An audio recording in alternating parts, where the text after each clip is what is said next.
Hello, it's been a couple of weeks. Don't worry, we haven't been breaking lockdown. On this episode of Distance Isolation Divertimenti, our isolee is Nigel. Hello, Nigel. Hi, Will. How are you? Oh, I usually use the expression still buggering on, which I attribute to Churchill, because he apparently frequently wrote on documents instructions to his staff, and his instruction was KBO, which meant keep buggering on. So I think if Churchill used it, I can use it. Here we are, another Monday in lockdown. What have you got planned for today? Well, today is trying to make sense of what that blonde buffoon said yesterday, because, of course, he set the hair amongst whatever the hair set amongst pigeons by saying, well, maybe we can start tennis on Wednesday. And as I'm one of the committee members of our tennis club, people are already ringing up saying, oh, can we play tennis? And the answer is, well, God only knows, because he's made some half-assed statement that is completely unclear. So I'm trying to find out. I have to wait really for the information that's published later today, and then what the Lawn Tennis Association says about it. And eventually we might be able to reopen the tennis courts. So that will take up a fair bit of the day, I think. Have you missed tennis during lockdown? Presumably you have, but have you found other ways of engaging that? I don't know, playing with a ball against the wall or something? We would have had my wife Lorraine not broken a rib on one of the first or second days of lockdown by tripping up over a pavement when we were walking. So she hasn't really been able to play. She's fine now. She's totally recovered, and it's been no problem. Good. But no, I'm desperately keen to get back on a tennis court. What were you up to this past weekend? How do weekends differ from your weeks during lockdown? Well, I don't think they do. I think you lose complete track of the day of the week, don't you? Because a weekend day is no different to a weekday. I mean, when you're retired, and I'm very fortunate to be retired, of course, weekends and weekdays don't have a lot of distinction, but they do maybe in the way you can engage with your family and so on, but you can't engage with your family other than by Zoom. So life under lockdown is really very strange. Yeah. I mean, we're lucky to live in a nice house, and we're comfortable, and we can sit in the garden and all the rest of it. But I really want it to end. Yeah. So in many ways, life sort of goes on. The thing I miss most is not being able to hug my grandson, because he's a very good hugger, and it's frustrating not to be able to go near him. But there we go. No, it is very frustrating. I think that human contact thing is something that's going to be even more difficult and maybe when things are more relaxed, because people won't know what to do. So, Nigel, your first piece for Distanced Isolation Divertimenti is Layla by Derek and the Dominos from their 1970 album Layla and Other Assorted Love Songs. Tell us a little bit about this choice. Well, to me, Layla evokes parties in dingy flats in Earl's Court in the early 70s. I graduated in the late 60s, and I was living in Chelmsford, but a lot of my mates were working on a project near Heathrow, and they were all living in Earl's Court. So I used to come up, because it was a bit more exciting than Chelmsford. And there would be parties going on all over the place, and you just had to walk along a street and the music would be pouring out of a doorway. And all you needed as your price of admission was to carry under your arm this enormous tin, which was a thing called a Party 7. I don't know if you know what that is. No. But basically, it's like an enormous baked bean tin, but much, much bigger, that contains 7 pints of beer. And a Party 7 was a Watney's product. It was Watney's Red Barrel. So you lugged this enormous can of beer, and if you were carrying one of those, you were welcome at any party. You had to open them with old-fashioned can openers, the sort you sort of press with your thumbs, and the beer would always spill. So you'd be in someone's kitchen with beer swilling around on the floor, stuck to the floor, and very gloomy lighting, and really great music pounding out. And to me, Layla is just one of those songs that was evocative of early 70s parties in Earl's Court.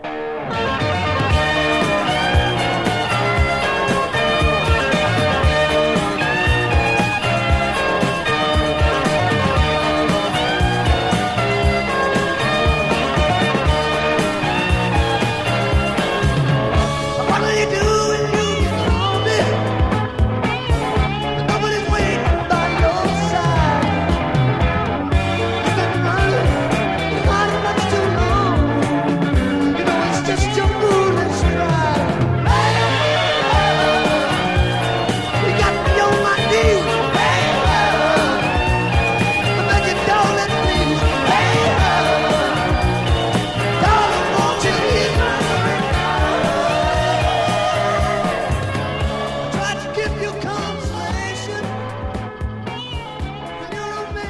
has an extraordinarily distinctive riff right from the start, doesn't it? I mean, it's so ear-catching. I mean, I don't think that the band name of Derek and the Dominos went on for long, but I mean, it was Eric Clapton and his mates. I was never a groupie of them, so I don't really know much about their music other than that LP, which I bought at the time. 7 pints is quite heavy. Yeah.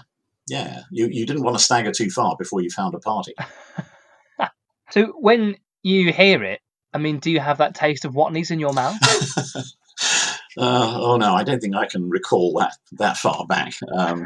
I do remember it wasn't wonderful beer, but it was the product of its time. Nigel, your second choice, Come a Long Way by Kate and Anna McGarrigle, from their 1977 album Answer with Bruised Knees. Kate and Anna McGarrigle were new to me. I hadn't realised of their dynasty. They're quite prolific musical dynasty. Well, certainly Kate's. Tell us a little bit about that and why you chose this piece. Yes, I think I've always loved folk music and maybe crossover between folk and popular. And in fact, the first LP I ever bought at university was Tom Paxton. And he really was in the Dylan era, but a protest singer to a degree, but a gentle protest singer. And so folk had always been part of my interest. And if you looked at the sort of LPs I had at that time in the 70s, I would have had Beatles and Stones and things like that. But I would have had a lot more gentle things like Carole King, who I adored, and Carly Simon and James Taylor and Cat Stevens and blah, blah, blah, like those sorts of people. But I was at work and a colleague who I didn't think was at all musical recommended this LP to me, Dancer with Bruised Knees, and I thought, well, that's bizarre. And at the time I was married, been married for 5 or 6 years. We had 2 young children. We were pretty skint. We had a house in Colchester at that time, although I was commuting to London to work. And I came home with this LP. And when I told my wife that I hadn't actually heard it, it was just a recommendation and I'd bought it. I can't remember how much an LP cost, but it was a significant proportion of one's disposable cash.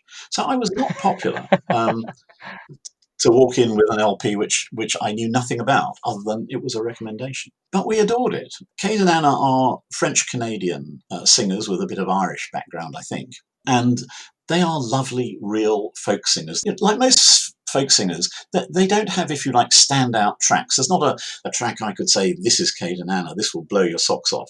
Their stuff is very gentle, a little bit amateurish, a little bit homespun, and very, very appealing. And over the years, in fact, although I was in the doo-doo for buying this LP, subsequently we ended up I think we have 9 albums by Kate and Anna. And Kate married a bad boy of American rock, Loudon Wainwright, so one got introduced to his music. Their children, Rufus Wainwright and Martha Wainwright, are in their own rights terrific musicians. And then there were other people in their entourage. There was a bluesy singer called Maria Muldour. So they were an amazing dynasty. And sadly, Kate died a few years ago. And I assume Anna isn't making records anymore. But they've just been an important part of my life and my children's life. So the first LP I bought of theirs, I thought, well, that's an important one to me. Oh, we come a long way since we last shook hands, and we still got a long way to go. Couldn't see the flowers when we last shook hands. Couldn't see the flowers on account of the snow.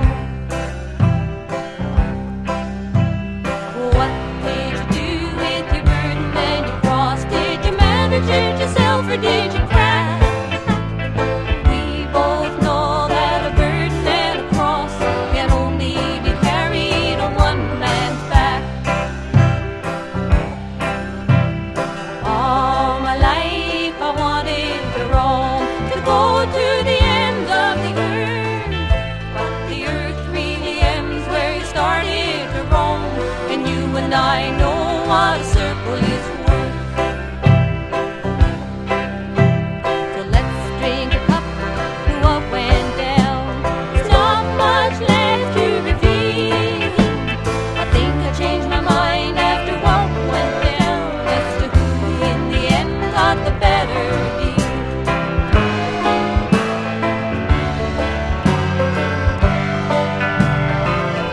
It is an amazing sound they make. It's so, you mentioned homespun. You're right. It's It's quirky. It feels very much homemade.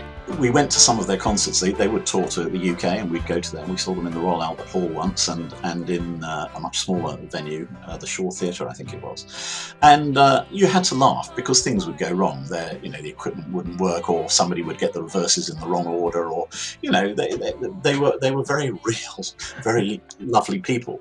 But their material is terrific. I think you're right. This idea of it being real and human when you're there, it means you end up rooting for the artist, doesn't it? And I think that's a lot of the joy of live music. It's much easier for you to buy into their performance once you're already on side because you like them and they're approachable by having faults, I think.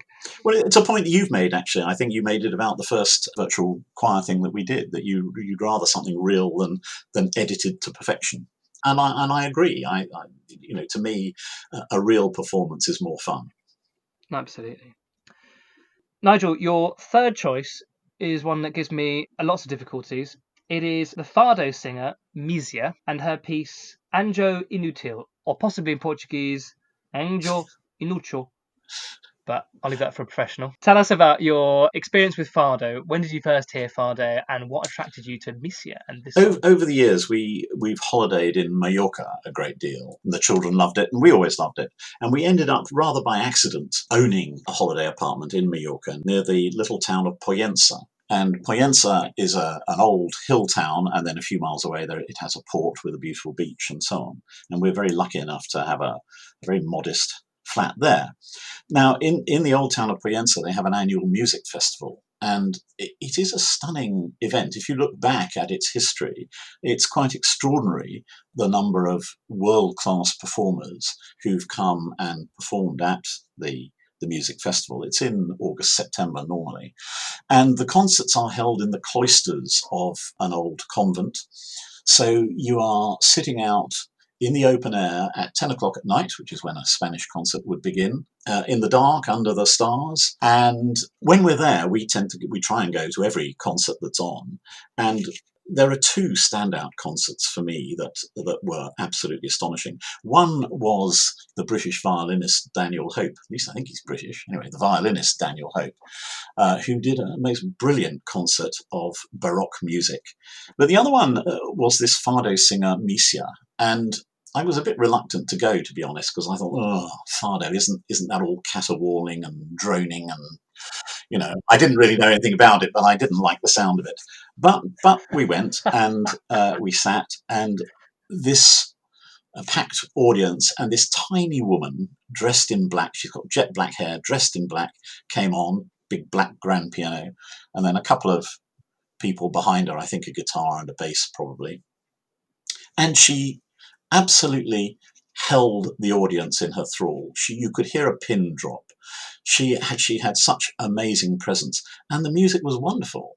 The fado music was amazing, and I've always been intrigued by, obviously having heard a fado singer, you think, I must understand a bit more about this. And fado, there is a word in Portuguese called saudade, and saudade is the word that describes fado, but there is no English word for it, so you can't translate it as a single word. Saudade means this, but intriguingly, there is a Welsh word, hiraeth. So the Welsh and the Portuguese have this same concept, and what it is a concept of loss and longing. It's typically the diaspora, the people who've left a country, have this loss and longing for the country that they've left, for the way of life that they've left, but they know they can't go back. They know it won't be the same if they go back. So it's loss and longing. I think enough people in the choir are old enough to remember the Goons and Harry Seacombe, who, when he wasn't being a goon, was a singer. But there's an old pot boiler of a song called We'll Keep It Welcome in the Hillsides, and you'll find that sense of loss and longing is there, because the lyrics go, this land of song will keep a welcome, and with a love that never fails, we'll kiss away each hour of hiraeth when you come home again to Wales. So the Welsh diaspora feel the same. And I feel the same. That sense of loss and longing to Wales, even though my wife rubbishes me because I only lived there for 6 months, from 0 years old to 6 months old. But I still feel being drawn to my roots. And so the Portuguese they are imbued with this sense of loss and longing, and that's what underpins Fado. So I really hope, again, like Kate and Anna, it's very hard to pick one song that you feel embodies everything.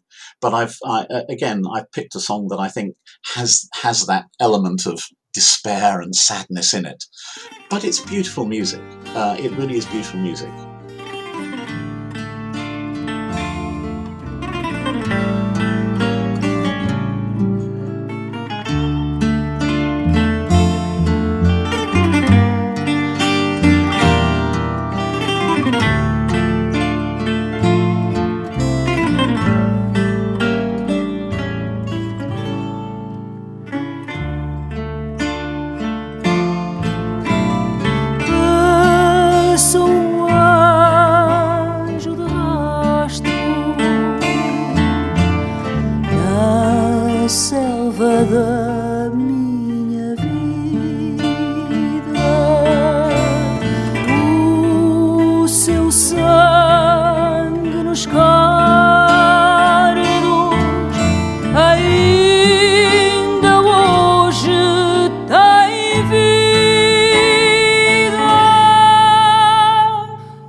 So when you listen to this, are you taken back to being in that beautiful cloisters? It does, obviously, for me, because I first heard it in Mallorca. Then yes, of course, it has that connection.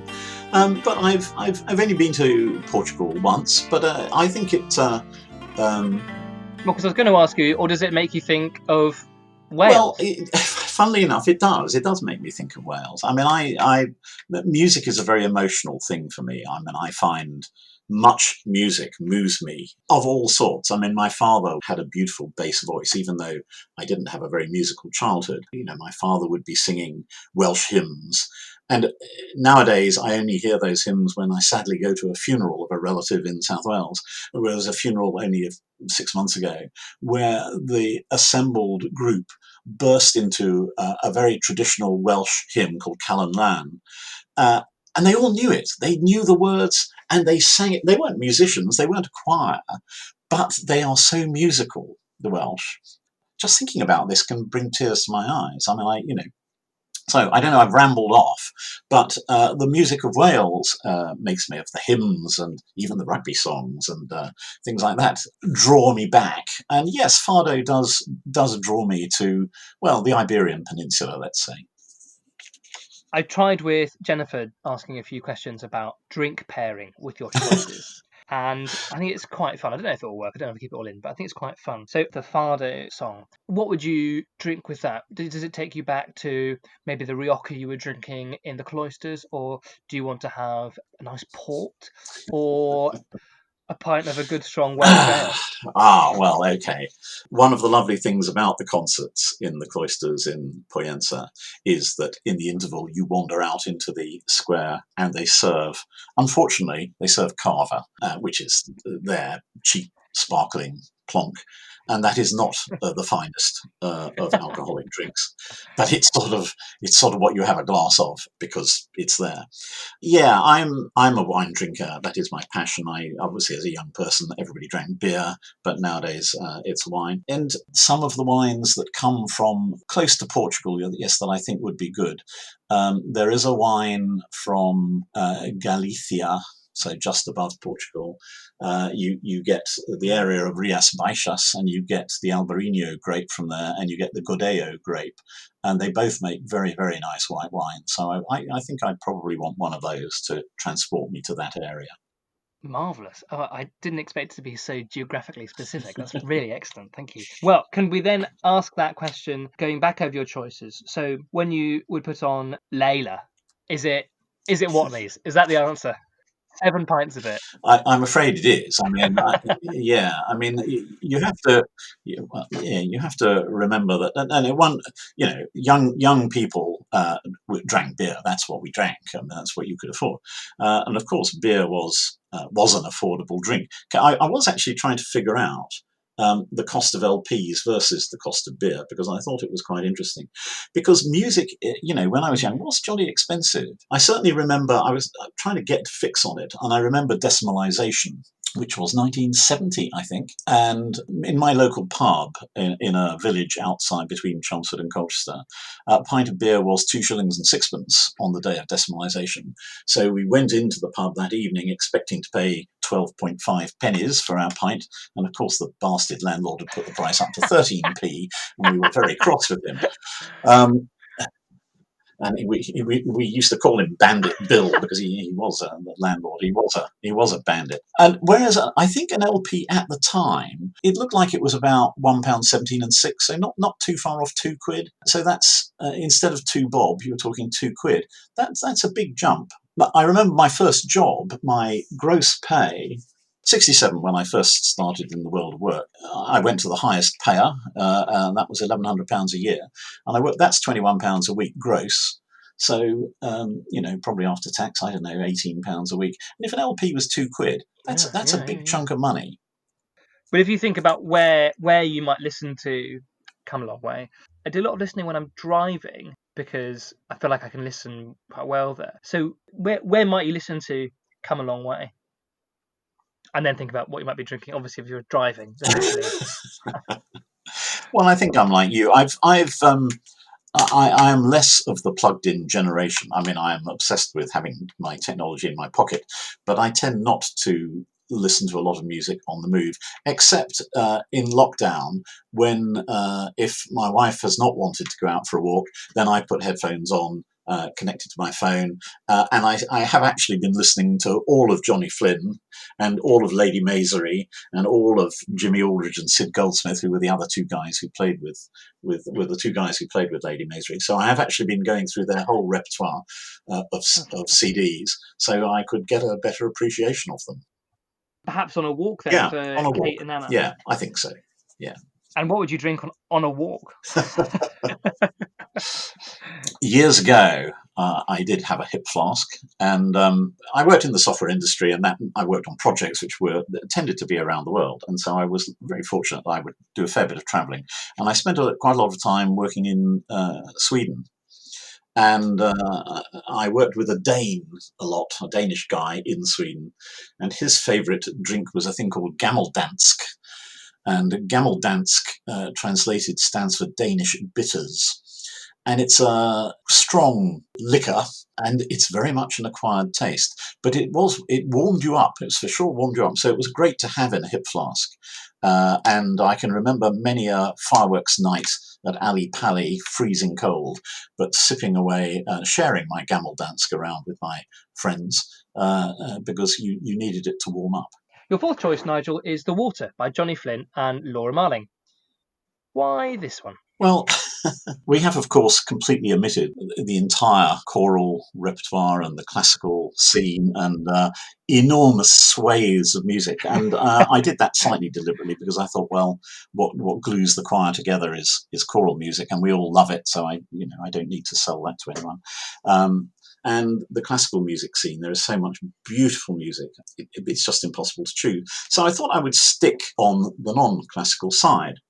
And one of the great things about having children, there are many great things about having children, but one of the great things is that you get introduced to their interests in music. And initially they start off with liking your music or not, but over time they develop their own tastes and they introduce you to things. So my kids lived in Spain. One of them lived there for 3 years and one for 1 year. And so they introduced me to all sorts of Spanish music, flamenco singers like Tomatito, and rock bands. There's a fantastic group called Jarabe de Palo, and they're great fun. I think they've disbanded. And in more recent years, my daughter has been part of the music scene in Bristol, where she now works. And she's part of the classical music scene. She plays in the Bristol Symphony Orchestra. But she also participates in many varied folk groups. And I was with her and a friend one day, and she was singing this song with her friend. And I said, "Oh, that's a really lovely song. And what is it?" And so she sent the recording. But I chose this again because, as we were saying earlier, or hopefully we were saying earlier, if you haven't edited it out, the folk scene is very diverse and very, very strong, and there are so many interesting people performing fascinating music. What I love about The Water, when I heard it being performed by my daughter and her chum, it just stuck in my mind. It was unfortunately one of these earworm pieces of music where you find yourself humming, but it's actually very unusually constructed. I don't know what it is about it. Maybe you can analyse it. I can't analyse it. But it's two voices and guitar is the version I've chosen. And the two voices intertwine. They sing above and below each other all the way. So it's not like a melody and a harmony. It's like two melodies. And although they're related melodies, they have their own swings and their own vibe somehow. And I just adore it. I keep playing it. Maybe people will listen to it and think, oh, it's just an ordinary folky sort of song. I think it's lovely. All that I have is a river. The river is always my home. Lord, take me away, for I just cannot stay. I'll sink in my skin and my bones. The water sustains me without even trying. The water can't drown me, I'm done with my dying.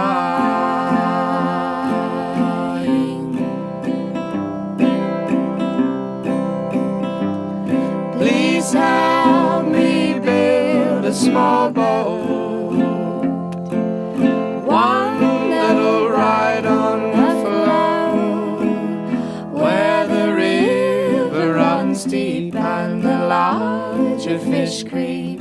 I'm glad of what keeps me afloat. The water sustains me without even trying. The water can't drown me, I'm done with my dying. The song The Water is on an album of Johnny Flynn's, but you've chosen his collaboration with Laura Marling, in particular this video where they sing in what appears to be his back garden. Why did you choose this version rather than the sort of studio recorded one? It's interesting, isn't it? I think because when you hear different editions of music, that in itself is, different performances. That is always, to me, quite fascinating. And because I'd heard my daughter play it with a guitar and two voices, that seemed right. And if you listen to the version on the album, it just sounds a bit over-engineered. It's over jazzed up. And whereas when you watch him on YouTube with Laura Marling sitting in his back garden, they start off and you think, oh, they're a bit shaky. They're not quite together.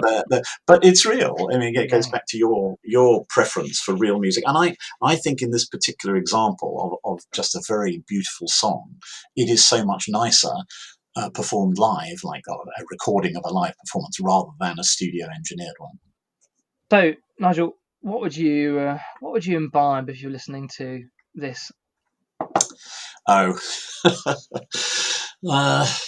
golly! And maybe where would you go out into the garden and stick it on and have a gin tonic, or is it something that you might listen to after doing some work in your study or something? Yeah, I do a lot of listening in my study. Actually, that's probably yes, I have these wonderful hi-fi speakers in our living room, but I very rarely go and sit down there and listen. So I will, more often than not, be sitting at my desk and listen there. Funny. So yes, probably in my study. Well, I am actually sitting here with a glass of water because it is relatively early in the day. So that's probably the right drink for listening to the water. Perfect. We come on now to the end of our interview, where I ask you if in lockdown, Nigel, we were to tear your library away from you, which book would you insist on keeping? Yeah, I was. I haven't a clue really. I really enjoy reading books, but I like to read books by and large for relaxation. We had a friend's quiz the other night, and one of the questions was, "What is the most read book in the world?" And we scratched our heads for a bit, and we thought, well, maybe it's Gone with the Wind or something. We couldn't. It turns out the answer is Cervantes' Don Quixote. Really? So, yeah, allegedly. I mean, I don't really believe it because I don't know anyone who's read Don Quixote. Yeah, no. But anyway, so maybe if I'm stuck on this desert island or wherever I am, socially distanced into infinity, then maybe I better read Don Quixote. And I could probably try and read it in Spanish, but I might like a dual I might like a both versions, please, English and Spanish. Yeah, I think we can stretch to that, absolutely. For such a noble pursuit, that's definitely allowed. And your luxury item, Nigel? Oh, well, my wife knows that I will be lost when the lights go out. So my luxury item has to be a laptop with a satellite connection to the internet. I mean, I'm going to be up shit creek if I'm on my own resources. That is the most luxury of luxury items. But I suppose as long as you're not allowed to email anyone or anything like that, then I'll let you access. I'll let you access the internet. Very good. It's like when the genie says, "I'll grant you 3 wishes." You wish for 10 more wishes. Yeah. Well, thank you very much. What would you like us to listen to as we leave this episode? Oh, I don't mind at all. I think more of. I mean, given that the B section of the water is a long way into it, then a bit more of the water, I think. Perfect. Thank you. With my dying, now the land that I knew is a dream, and the line of distance grows faint. So wide is my river, the horizon a sliver, the artist has run out of paint.